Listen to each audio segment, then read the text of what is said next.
सीएमला एका वेगळ्या कारणासाठी भेटायला आलो होतो. सकाळ प्रेसच्या माध्यमातून माझ्यावर कॅपिटल बुक काढलेले आणि त्या बुक देण्यासाठी आणि सकाळ प्रेसच्या संपादकाला भेटण्यासाठी मी आलो होतो. बाकी माझं काही काम नव्हतं. मी व्यक्तिगत रूपाची माझी भेट होती. पण वारंवार ही चर्चा आहे की कमळाच्या चिन्हावरती मावळमधून कॅन्डिडेट दिला जावा, तर त्याबद्दल नक्की काय स्पष्टीकरण? मी तुम्हाला सांगतो, मी 2009ची विधानसभा, 2014, 2019ची लोकसभा शिवसेना पक्षाच्या माध्यमातून मावळ लोकसभा मतदारसंघातून मी लढवलेली आहे आणि 2024ला देखील शिवसेना पक्षाच्या माध्यमातून मान्य शिवसेनाचे मुख्य नेते, राज्याचे मुख्यमंत्री एकनाथजी शिंदेसाहेब, महायुतीचे नेते या बाबतीमध्ये पूर्णतः निर्णय घेतील. महत्वाचं, मागच्या वेळी पार्थ पवार तुमच्या विरोधात तुम्ही लढले होते, आता यंदा अजित पवार तुमच्या सोबत आहेत, म्हणजे अनायसे पार्थ पवार तुमच्या सोबतच आहेत, तर मग राष्ट्रवादीची त्या ठिकाणी तुम्हाला मदत होईल असं तुम्हाला वाटतंय का? स्थानिक इक्वेशन पाहता मावळमध्ये, रायगडमधले पण काही मतं असेल? राज्यामध्ये भारतीय जनता पक्ष, शिवसेना, अजित पवारची राष्ट्रवादी काँग्रेस पक्ष, आरपीआय, इतर घटक पक्ष एकत्रपणे निवडणूक लढतात आणि निश्चितपणे राष्ट्रवादी काँग्रेस पक्षाचा माननीय अजितदादा पवारांचा त्या मतदारसंघामध्ये मला पाठिंबा राहील.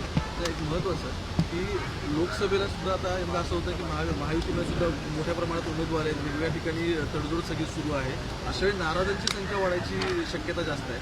मावळमध्ये जरी तुमचं तिकीट फायनल असलं तरी सुद्धा तुमच्या विरोधात मग अजित पवारांची माणसं किंवा तटकरेंची माणसं काम करतील अशी शक्यता वाटत नाही? मला बिलकुल वाटत नाही.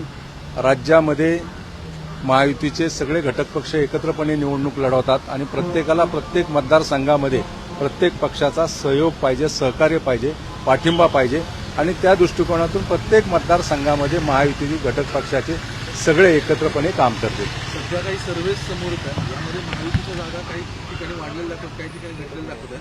पण एक मुद्दा कॉमन आहे, ते म्हणजे शिंदेच्या काही नेत्यांना कमळ चिन्हावरती लढायला आलं तर जागा जास्त सिक्युअर केल्या जातील. यामध्ये तुमचं पण नाव वारंवार येताना दिसतं. मला याच्या संदर्भात काही खरं तर माहिती नाही.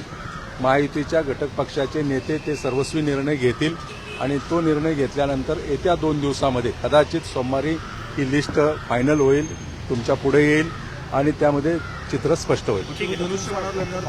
मी तुम्हाला सांगितलं, मी महायुतीचा उमेदवार म्हणून त्या मतदारसंघामध्ये लोकसभेच्या 2 निवडणुका, विधानसभेची निवडणुका लढली आणि पुढे देखील महायुतीचा उमेदवार म्हणून शिवसेना पक्षाच्या माध्यमातून मी निवडणूक लढली होती.